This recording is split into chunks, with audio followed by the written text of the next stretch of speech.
हाँ friend, good evening. This is Ravin watching Maryada stadium. दोस्तों, आज इस सेशन पे हम लोग डिस्कस करने वाले हैं जेटेट एग्जाम के बारे में। एंड आशा करता हूं कि ये वाला न्यूज क्लिप अभी तक हर एक स्टूडेंट्स के पास में पहुंच चुका होगा कि कोर्ट ने शिक्षा सचिव से पूछा कब होगी जेटेट की परीक्षा। आज इस सेशन पे हम लोग डिस्कस करने वाले हैं इस केस के बारे में। साथ में मैं आप लोगों को एक इंपॉर्टेंट अपडेट देने वाला हूं। तो सबसे पहले हम लोग डिस्कस कर लेते हैं उस अपडेट के बारे में, फिर हम लोग डिस्कस करेंगे इस केस के बारे में। अपडेट क्या है कि दोस्तों, हमारे झारखंड में लॉन्ग टाइम से जेटेट एग्जाम नहीं हुआ है। अच्छा, कितना लॉन्ग टाइम ना, 9 साल से नहीं हुआ है। जिसके चलते आज के तारीख में जो 26,001 जो ऑनगोइंग प्रोसेस पे है हमारा शिक्षक बहाली, इस बहाली में एक नहीं, 100 नहीं, 1000 नहीं, लाखों स्टूडेंट्स ऑलरेडी प्रभावित हो चुके हैं। अगर हमारा सरकार 2019, 20, 21, 22 कहीं पे भी एक जेटेट एग्जाम ले चुके होते तो आज के तारीख में लाखों स्टूडेंट्स को प्रभावित नहीं होना पड़ता। आज इस सेशन पे जो मैं आपको समझाना चाहता हूं, अगर आप मेरे बात को सुनने का कोशिश कीजिएगा, समझने का कोशिश कीजिएगा, तो हो सके कि कुछ पॉजिटिव आउटकम आए।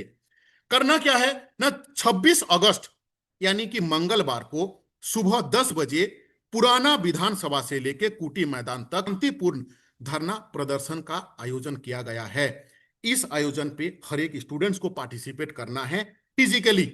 और एक चीज, जब तक आप इस डिजिटल दुनिया से बाहर नहीं निकलोगे, जब तक आप Facebook Facebook, WhatsApp Telegram Telegram और यूट्यूब में अपडेट के अलावा जब तक आप इन सारे चीज को रियल लाइफ पे इंप्लीमेंटेशन नहीं कीजिएगा, तब तक क्या होगा ना, होते आ रहा है। आने वाले दिन पे ऑलरेडी 60 to 70% स्टूडेंट्स का एज ऑलमोस्ट खत्म। जो भी बचा हुआ चीज है वो भी आने वाले दिन पे खत्म होने वाला है। इसीलिए जो चीज मैं बता रहा हूं, समझाने का कोशिश कर रहा हूं, समझ लो, आपके हित के लिए। ठीक है, देखिए करना क्या है, हर एक स्टूडेंट्स को, झारखंड के हर एक स्टूडेंट्स को जो बेसिक किए हैं, जो बीएड किए हुए हैं, जो वटेवर जो भी टीचर ट्रेनिंग किए हुए हैं एंड शिक्षक बनने का चाहत रखते हैं, आप इस धरना प्रदर्शन पे पार्टिसिपेट कीजिए।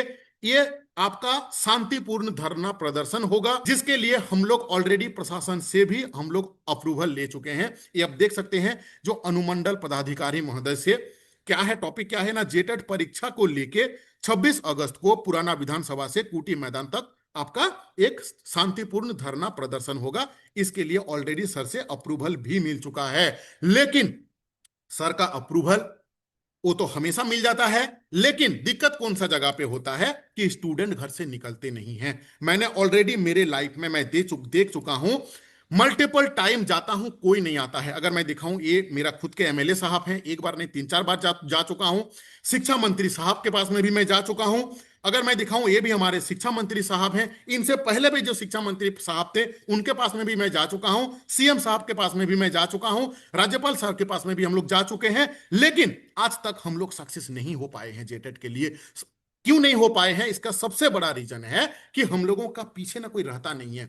10-20 स्टूडेंट्स रहते हैं, 10-20 स्टूडेंट से कोई भी काम नहीं होने वाला है। आप एग्जांपल ले लो बिहार का, तैयारी फॉर एग्जाम कराने के लिए अधिसूचना जारी हो चुका है, आयोग को शिक्षा विभाग ने बीपीएससी को भेज चुका है। लेकिन उसी बीच में एस्टेट एग्जाम कराने के लिए हजारों स्टूडेंट्स आपका ग्राउंड लेवल पे आ जाते हैं। उससे क्या होता है रिजल्ट ना, शिक्षा मंत्री साहब स्टेटमेंट देते हैं कि हम लोग विचार कर रहे हैं। एटलीस्ट उनका मुंह से तो ये स्टेटमेंट निकला।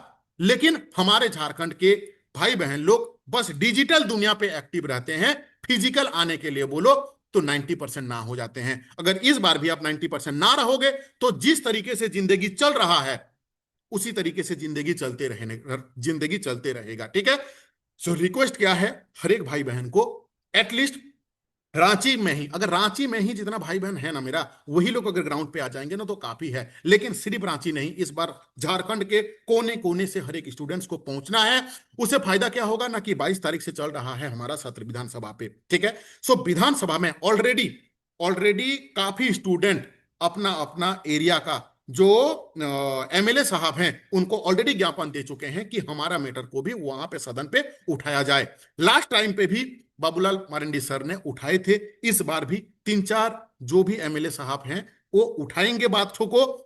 अच्छा देखो, तीनों चीज को ना कनेक्ट करने का कोशिश करो। ऑलरेडी हाईकोर्ट ने पूछा है कि भाई कब तक हो रहा है जेटेट एग्जाम, कनेक्ट करने का कोशिश करो। ठीक है, यहां पे जो शिक्षा सचिव हैं ये जवाब देंगे 22 तारीख को कि कब तक कराने का विचार है, क्या चैलेंजेस है। ये हुआ सिनारियो नंबर 1। अच्छा, सिनारियो नंबर 2, धरना प्रदर्शन होगा, यहां पे एक विजिबिलिटी आएगा सरकार का कि नहीं भाई ये रियली में एक बहुत बड़ा इशू है। तीसरा चीज, सेम चीज डिस्कस होगा आपका सदन पे।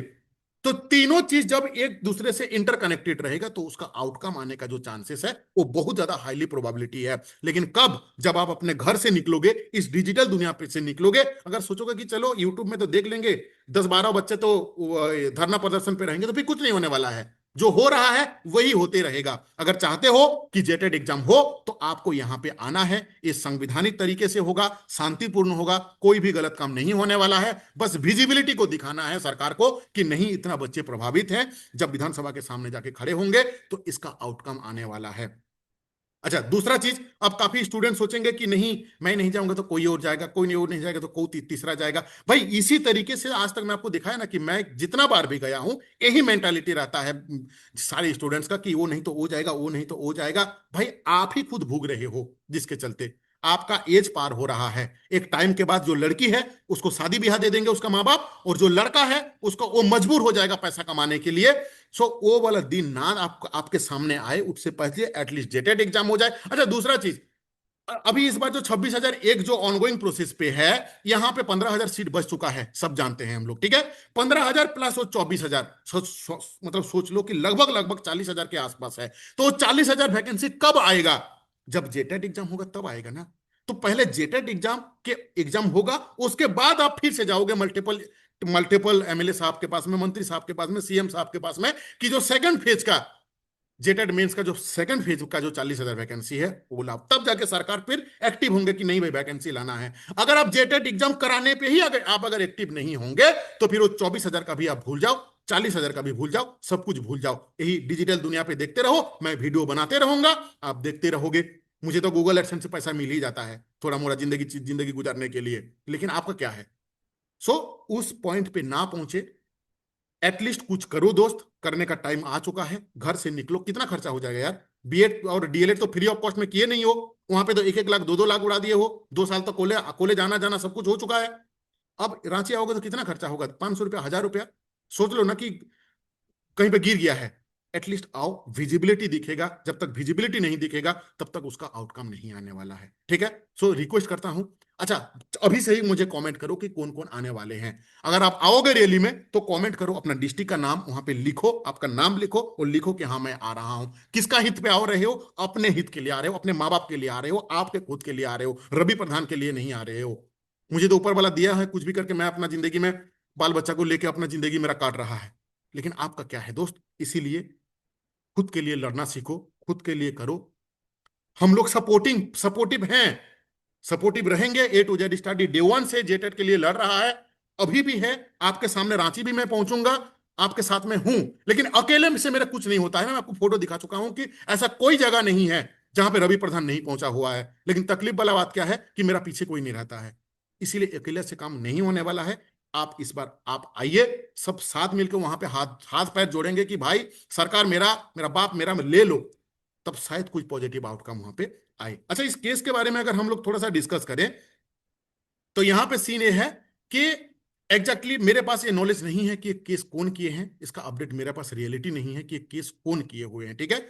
अच्छा, दूसरा चीज, जो भी किए हुए हैं उनको दिल से सैल्यूट। जेटेट के लिए जो भी ग्राउंड लेवल पे काम कर रहे हैं, हर एक स्टूडेंट्स को, हर एक टीचर को, हर एक भाई बहन को मैं दिल से सैल्यूट करता हूं। क्योंकि उससे हजारों स्टूडेंट्स का हित में काम होता है। हजारों स्टूडेंट्स का हित में जहां पे काम होता है ना, वहां पे भगवान आपको आशीर्वाद देता है। और कलयुग में ओनली ओनली, जान के रख लो, ओनली आशीर्वाद ही काम में आता है। आपका जब बुरा वक्त आता है ना, उस समय भगवान जी को प्रे करते हो ना कि भगवान मुझे निकाल लो इस प्रॉब्लम से। भगवान आपका रजिस्टर निकाल के देखता है कि जिंदगी में क्या क्या किए हो। अगर किसी को आप हेल्प किए होंगे तब जाके भगवान आपको हेल्प करेगा, नहीं तो अगर किसी को हेल्प नहीं किए हो ना तो भगवान भी हेल्प करने वाले हैं नहीं, ठीक है। इसीलिए दोस्त, जो भी किए हैं उसको दिल से सैल्यूट अगेन एंड अगेन। और इसके लिए एक फोर्स क्रिएट होगा, एक विजिबिलिटी आएगा। सचिव सर खुद जाएंगे 22 तारीख को कि हाँ भाई इस रीजन से दे रहा हूं। उनका दिमाग पे भी आएगा कि नहीं अब जेटेड एग्जाम कराना मैंडेटरी हो चुका है, ठीक है। सो कुल मिला जुला के इनको 22 तारीख को जमा देना है। ये आप देख सकते हैं 22 सितंबर को इनका जानकारी देना होगा कि भाई किस रीजन से जेटेड एग्जाम नहीं हो रहा है, कब तक जेटेड एग्जाम होगा, ठीक है। इसी तरीके से आपको भी फिजिकली, डिजिटली नहीं, डिजिटली कोई भी काम नहीं होता है। डिजिटली सिर्फ एंटरटेनमेंट होता है। और मेरे जैसा जो क्रिएटर है, हम लोगों को पैसा मिलता है, ठीक है। सो डिजिटली बाहर निकलो, ग्राउंड लेवल पे आप काम करो, तब जाके कुछ होगा, नहीं तो कुछ नहीं होने वाला है। ठीक है। Thank you to watching this video. कौन कौन आ रहे हैं हम लोगों के साथ में, कमेंट जरूर करना दोस्त। ठीक है।